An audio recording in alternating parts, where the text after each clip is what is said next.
Now first we discuss the standalone non-public network. A standalone non-public network is also abbreviated as the SNPN.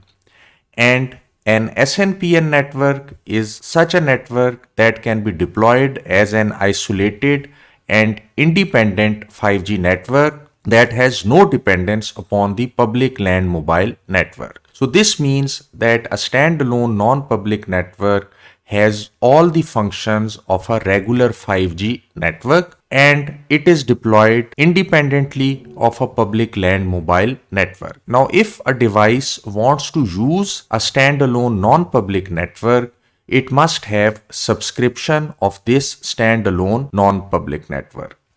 For example, if this user equipment wants to use the standalone non-public network, it must have subscription of the standalone non-public network. Similarly, this standalone non-public network must have its own ID so that the user equipment can recognize the standalone non-public network. Now, this ID of the standalone non-public network is called as the SNPN ID, and it is a combination of public land mobile network ID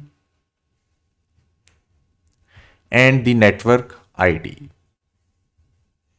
Now, this public land mobile network ID is further composed of mobile country code and mobile network code. And ITUT recommends that the mobile country code of 999 should be used.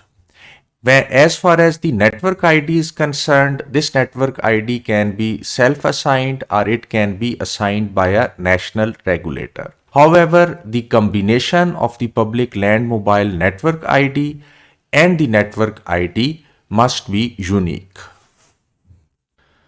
Now, this SNPN ID is broadcast by the GNB as the system information, and a user equipment or a device that has the subscription of the standalone non-public network, when you turn on or power on this device searches for the SNPN ID in the broadcast information. And once this user equipment finds this ID, it registers itself with the standalone non-public network. Now, all other procedures like registration, PDU session establishment, and handover, these procedures are similar to the normal 5G network.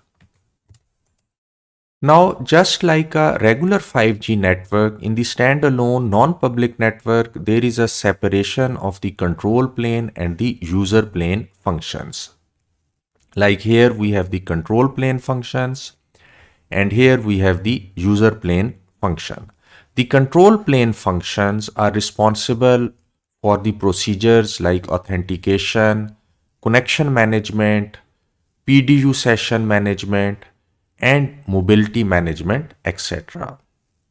So this means that the control signaling is handled by the control plane functions, while the user plane function is responsible for the data forwarding between the data network and the user equipment.